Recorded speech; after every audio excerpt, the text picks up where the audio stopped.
Welcome back to the Lights Out podcast, bedtime stories for boys and girls, for when the lights go out. Good evening, boys and girls.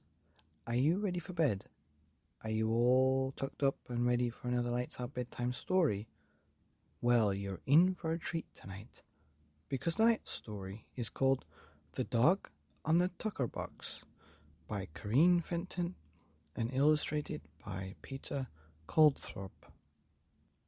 And The Dog on the Tuckerbox is a story of Australia's early pioneers, a time when the bullockies who worked the rough tracks needed a mate they could rely on.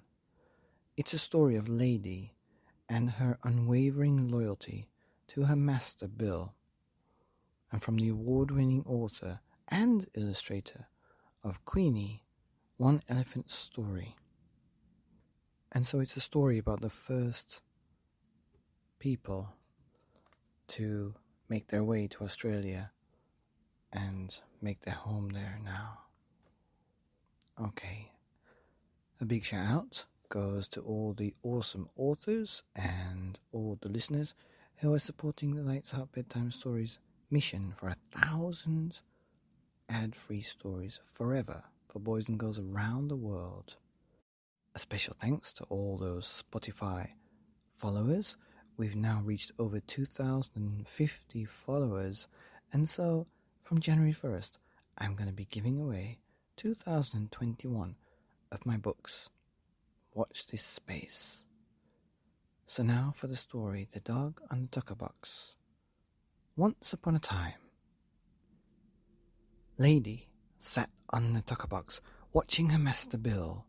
He packed up his billy and stamped out the campfire. It was time to get moving.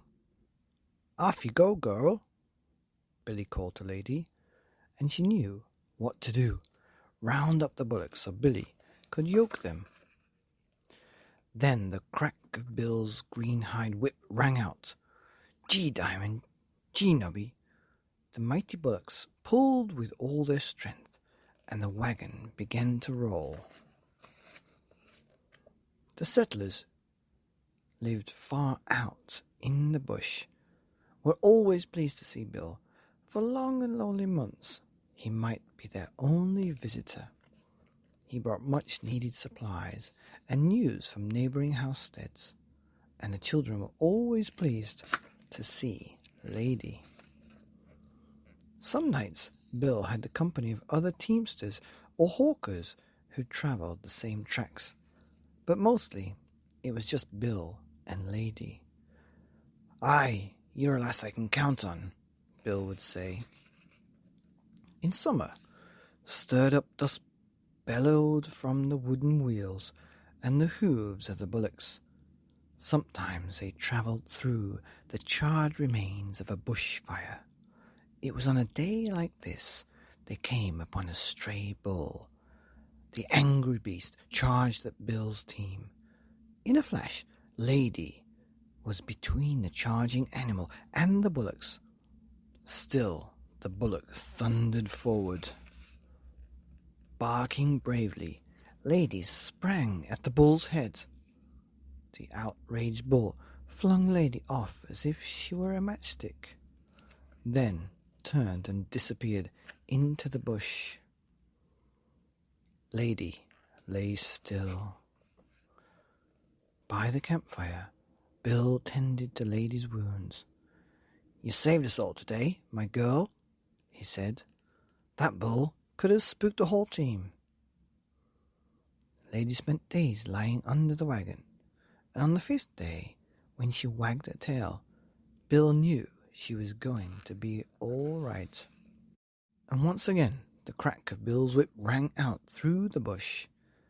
In and out of the homesteads, and all along the winding tracks, Lady left her footprints. Late one winter's afternoon, close to Gundagai, Bill stood at the edge of the quagmire. In summer, it had been nothing more than a narrow creek. Bill whistled to Lady. "Run ahead, girl. Find us the best spot to cross." Minutes passed, and finally Lady barked from the other side. "Gee, Diamond, gee, Nobby," Billy called. Diamond edged forward, and the rest of the team followed.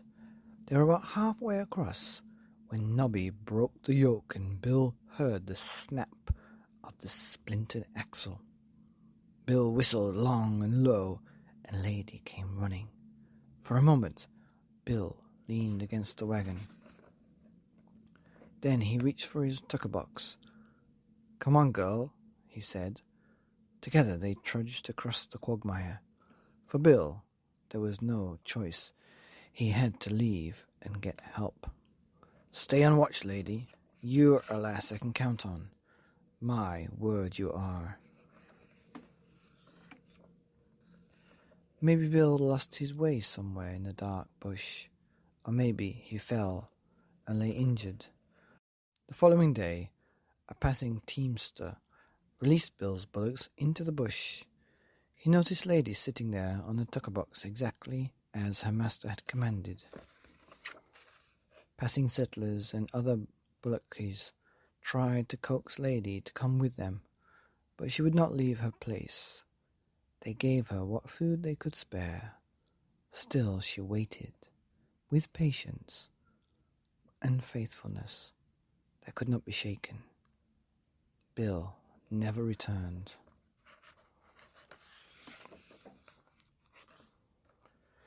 In 1932, a monument of a dog sitting on a tuckerbox was erected 5 miles from Gundagai. And that's a good story, a true story, I believe, about the dog on the Tuckerbox. Tuckerbox Pioneer Monument, Gundagai, a tribute to our pioneers. The end. And that's a great story. Lovely pictures, as always. I'm so amazed by these awesome illustrators who bring the stories to life. And that was The Dog in a Tuckerbox by Caroline Fenton and illustrated by Peter Goldthorpe, here on the Lights Out podcast. Bedtime stories for pioneers like you. Good night.